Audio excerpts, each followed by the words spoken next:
وہ اپنے مرید کی ایک ایک بات سے واقف ہوتا ہے، یہاں تک کہ اگر اس کی خوابگاہ میں ایک چارپائی خالی ہے تو سمجھ لو کہ پیر صاحب اپنی مرید کی خوابگاہوں کے اندر بھی جانے کے بعد اس خوابگاہ کی عظمت کو بھی برباد کر دیتے ہیں. ان کو بھی علم ہے. یہ عقیدہ بنایا گیا صوفیت کے ذریعے سے آیا، اور سب اللہ کی ذات کے ٹکڑے بنا دیے گئے وحدت الوجود کے تصویر کے ذریعے سے، اور جو ان کے بنانے والے تھے وہ رحمت اللہ علیہ کہلائے. ان کی پکاریں ہوئی، ان کے کعبے نقلی بنائے گئے، ان کا حج ہونے لگا اور اس کے نام سے ان کا نام ہوا. کسی کو کہا یہ داتا اور وہاب ہے، دینے والا ہے، گودے بھرتا ہے. کوئی غوث کہلایا، کوئی مشکل کشا کے نام سے پکارا گیا. کسی کے سامنے جب عیسائی ہوئی کسی کی چوکھٹ کو چوما گیا، اور کسی کے دن منائے گئے. اٹھتے بیٹھتے یا رسول کے نعرے لگے. مسجدوں تک بھی تھی جو اللہ کے لیے مخصوص ہونی چاہیے. اللہ فرماتا ہے وَأَنَّ الْمَسَاجِدَ لِلَّهِ فَلَا تَدْعُوا مَعَ اللَّهِ أَحَدًا. ظالم مشرکو، سب سے بڑی نشانی شرک یہی غیر اللہ کی پکارے ہے. ہر جگہ تو پکارتے ہو، خانے کعبہ کے اندر آنے کے بعد بھی تم یہاں لات اور منات اور حضرت ابراہیم اور اسماعیل کو آواز دیتے ہو. ظالم. آج یہ امت مسلمہ اسی چیز سے، آج دیکھیے ان مسجدوں میں، ان دکانوں میں، ان مدرسوں کے اندر، یہ جو حکومت کے دفاتر ہیں ان کے اندر ہر جگہ یا اللہ کے ساتھ یا محمد کی پکارے ہیں، اور اللہ کو ایک ایک گام کے اوپر سب و شتم کیا جا رہا ہے. اور ان کی پشت پناہی کرنے والے کون ہیں؟ یہی جس کے لیے مالک نے فرمایا ہے احبار اور رہبان، یہی وہ لوگ ہیں. انہوں نے مل کر مارا ہے امت کو. اگر رہبان نے یہ شرک کا وہ نظریہ دیا کہ وحدت الوجود کا نظریہ کہ ہر چیز ہے، چاہے وہ بہتا ہوا گندگی کا ڈھیر ہو جو کہیں رکھا ہوا ہے، یا نجاست جو بہ رہی ہے وہ بھی اس کا ایک ایک جز ہے، وہ اللہ کی ذات کا ٹکڑا ہے. تو اب شرک کے کارخانے ایسے کھول دیے کہ ایک چیز کو،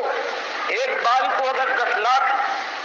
حصوں میں تقسیم کیا جائے تو یہ 10 لاکھ حصے ہیں، یہ اللہ کی ذات کے ٹکڑے ہو گئے. اور ذات کی انتہا یہی کیا کم تھا. ادھر انہوں نے ذات کا یہ انداز شرک اختیار کیا، یہاں یہ جو علماء کہلاتے ہیں یہ احباب نے یہاں یہ کہہ دیا کہ اللہ نور کا ہے اور اللہ کے نبی صلی اللہ علیہ وسلم اسی نور کا ٹکڑا ہے. ذات کا شرک براہ راست بجائے اس سے کہ اہل کتاب یہود و نصارا کی وہ واسطہ دیتے کہ یہ بیٹے ہیں، نسخے کا واسطہ دیتے. اس مسلمان امت کے بڑوں نے یہ کیا ہے کہ اپنے جوش محبت میں اللہ کو برا بھلا کہنے کے ساتھ ساتھ اللہ کے نبی صلی اللہ علیہ وسلم سے یہ ظلم کیا ہے کہ ان کو اللہ کے ساتھ شریک ٹھہرا دیا، اللہ کی ذات کا ٹکڑا بنا دیا. اور اس کے بعد اللہ کے نبی صاحب نے اپنی وفات کے زمانے میں جو ایک چیز شرک کی جو اصلی جڑ بنتی ہے اہل کتاب امتوں کے اندر، اسی کے ذریعے سے شرک گھستا ہے، اور وہ یہی تھا کہ کہیں حضرت جندب روایت کرتے ہیں مسلم کی کہ 5 دن پہلے آپ نے وفات سے یہ کہا تھا کہ الا من کان قبلکم کانوا یتخذون قبور انبیائہم وصالحیہم مساجدا، کہ دیکھو تم سے پہلے جو اہل کتاب امتیں گزری ہے ان کے اندر شرک آیا ہے. مسجدوں کے قبروں کے ذریعے سے انہوں نے سجدہ گاہ بنا لیا ہے، ان کی پوجا کی ہے، ان کے عرس اور دن منائے ہیں، ان کی قبریں آراستہ کی ہیں. میں تم کو منع کرتا ہوں تم یہ کام نہ کرنا. یہ آپ نے پوری طرح سے ڈرا دیا. اور عائشہ فرماتی اس کیفیت کے اندر کہ بیماری کا زور ہے، کبھی چادر آپ منہ پر ڈالتے ہیں اور کبھی اسے اٹھا پھینکتے ہیں. اس زمانے میں آپ کی زبان کے اوپر یہی بات ہے کہ لعن اللہ الیہود النصارى اتخذوا قبور انبیائہم مساجدا. لعنت ہو یہود و نصارہ پر، انہوں نے اپنے انبیاء کی قبروں پر کو سجدہ گاہ بنا لیا ہے. اسی لیے نبی صلی اللہ علیہ وسلم نے فرمایا کہ قبر پکی نہ کرنا، اس کے اوپر کوئی عمارت نہ ہو، اور یہاں پر مجاور بن کر نہ بیٹھنا. اب یہ شیطان پریشان تھا کہ کیا کرے. یہ آواز ہے ڈاکٹر مسعود الدین عثمانی رحمۃ اللہ علیہ کی مخلصانہ یہ پکار ہے، دعوت اللہ ہے، اللہ کی طرف بلانا ہے، اور ان مسلمانوں کو خبردار کر رہے ہیں کہ یہ جو تمہاری درگت بنی ہوئی ہے ہر جگہ پوری زمین کے اوپر، یہ تمہارے عقیدے میں خرابی کی وجہ سے ہے، اور تمہارے عقیدے کے اندر خرابیاں انہی احبار اور رہبان نے لائی ہیں، جن کو ہمارے اس دور میں مولوی اور پیر کہتے ہیں۔ پیروں کے ذریعے، صوفیوں کے ذریعے یہ وحدت الوجود کے عقیدے آئے ہیں کہ ہر چیز اللہ کی ذات کا ٹکڑا ہے، اور ظلم کے اوپر ظلم یہ ہے کہ ہمارے انقلابی انداز سے اٹھنے والے یہ جو کچھ لوگ تھے، چاہے مودودی صاحب ہوں، چاہے ڈاکٹر اسرار احمد ہوں، وہ بھی اس وحدت الوجود کے شرک کا دفاع کرتے ہیں، اس کی وکالت کرتے ہیں، اور ڈاکٹر اسرار کا کہنا ہے کہ سورۃ الحشر سے یہ وحدت الوجود ثابت ہے، هو الاول والآخر کو دلیل بناتے ہیں، اور اسی طریقے سے ایک مثال بھی دیتے ہیں کہ جس طرح ایک آگ کا گولا ہو، اس کو آپ دائرے میں گھمائیں تو دائرہ نظر آتا ہے، اصل میں دائرہ ہوتا نہیں ہے، نظر آتا ہے۔ اسی طرح یہ ساری کائنات ہے، نظر تو آ رہی ہے لیکن حقیقت میں نہیں ہے، یہ اسی کی ذات کا حصہ ہے۔ اس انداز سے انہوں نے ان طاغوتوں کا دفاع کیا ہے، اور دوسری طرف ایک قبر پرستی کا شرک لائے ہیں یہ مولوی حضرات، علماء جنہیں کہتے ہیں۔ احمد بن حنبل کے ذریعے یہ عہد روح فی القبر کا عقیدہ آیا، اور پھر ابن تیمیہ نے، ابن قیم نے، ابن حجر عسقلانی نے، پھر امام نووی نے، اور سب نے اسی کو پھیلایا ہے۔ اعلیٰ حضرت ہوں یا ابو الاعلیٰ ہوں یا سارے یہ جتنے ہیں، سارے کے سارے اسی قبر کی طرف اشارہ کرتے ہیں کہ اس قبر کے اندر مردہ زندہ ہوتا ہے، سنتا ہے، دیکھتا ہے، پہچانتا ہے۔ ادھر ہی اشارہ کرتے ہیں، انگلی کا اشارہ ادھر ہی کرتے ہیں، چاہے توصیف الرحمان راشدی ہو، چاہے یہ مرزا علی انجینئر ہو، چاہے طارق جمیل ہو، تقی عثمانی ہو، رفیع عثمانی گزرا جو، اور چاہے یہ فضل الرحمان ہو یا خلیل الرحمان ہو قاری،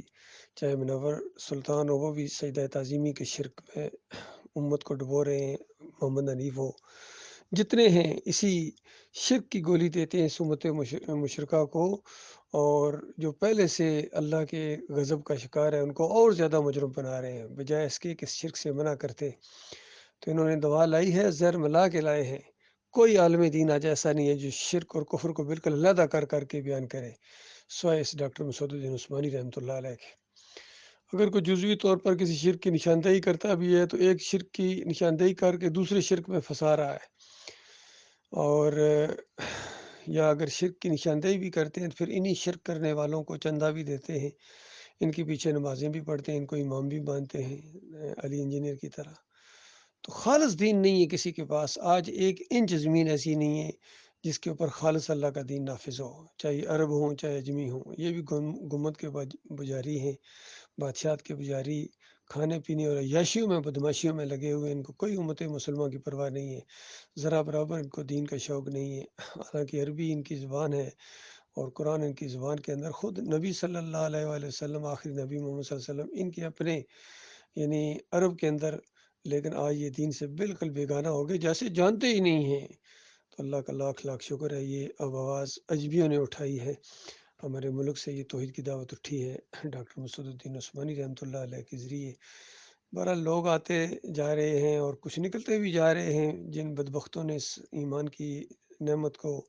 پا لینے کے بعد پھر کفر و شرک کے اندر چلے گئے، یہ ان کی بدبختی ہے، اور کچھ گروہوں میں بٹ گئے، ٹکڑوں میں بٹ گئے، لیکن مخلص مومن اپنی جگہ قائم ہے، اگرچہ تعداد ہماری کم ہے لیکن ہم اسی دین کے اوپر، وہ دین جو سارے انبیاء کا دین، آخری نبی محمد صلی اللہ علیہ وآلہ وسلم کا دین، اور اس دور میں جو دعوت اٹھی ہے اسی توحید کی، کفر و شرک کو بالکل علیحدہ کر دیا ہے، شرک کا ہر دروازہ بند کیا اس بندے نے، ڈاکٹر مسعود الدین عثمانی جسے کہتے ہیں۔ مجاہد صفت آدمی تھے، عالم دین تھے، اور افسر تھے، فوجی افسر تھے، اور بہت ہی زیادہ محنت اور شوق کے ساتھ انہوں نے اللہ کے دین کو خالص کر کے پیش کیا ہے، اور ثابت کر دیا کہ اس دور میں بھی اس دین کو اپنایا جا سکتا ہے، اس پر عمل کیا جا سکتا ہے، اور آج بھی یہ دین غلبہ پکڑے گا اگر خلوص کے ساتھ تم مومن بن جاؤ۔ اللہ کا وعدہ بالکل سچا ہے، اگر اس نے کہہ دیا کہ وَأَنْتُمُ الْأَعْلَوْنَ إِن كُنتُم مُؤْمِنِينَ، تم سربلند رہو گے اگر تم مومن بن جاؤ گے، یہ مشروط وعدہ ہے، عام وعدہ نہیں ہے، مشروط شرط کے ساتھ ہے، تم مومن بنو۔ تو مومن بننے کے لیے یہ قوم تیار نہیں ہے. کوئی بریلوی بنتا ہے، کوئی دیوبندی بنتا ہے، کوئی اہل حدیث ہے، کوئی سلفی ہے، کوئی صوفی ہے، کوئی چکڑالوی ہے، کوئی سوروردی ہے، نقش بندی ہے، اور پھر انہی کا دفاع کرتے ہیں کفر و شرک پھیلانے والوں کا. یہ مسئلہ ہے، اصل مسئلہ ہے، یہ جھگڑا ہے ہمارا ان کے ساتھ، اس کے علاوہ کوئی جھگڑا نہیں ہے. اللہ تعالیٰ غور و فکر کرنے کی توفیق عطا فرمائے. میرے پیارے بھائی، اور صحیح معنوں میں مجاہد بننا چاہتے ہو اور اللہ کے دین کو غالب کرنا چاہتے ہو، ہمدردی ہے آپ کو اپنی ذات کے ساتھ، اپنے گھر والوں کے ساتھ، اہل و عیال کے ساتھ، اپنے قبیلے، اپنے ملک اور اپنی قوم اور پوری دنیا کے انسانوں کے ساتھ اگر صحیح معنوں میں ہمدردی ہے تو یہ دعوت ہے، زبردست دعوت ہے. اب تو انٹرنیٹ کے اوپر بھی ہے. ڈاکٹر مسعود الدین عثمانی رحمۃ اللہ علیہ کی کیسٹیں سنو، تقریریں سنو، دیکھنا پھر کس طرح تمہارے ایمان کی بیٹری چارج ہوگی اور کفر و شرک کا کس طرح جنازہ اٹھے گا.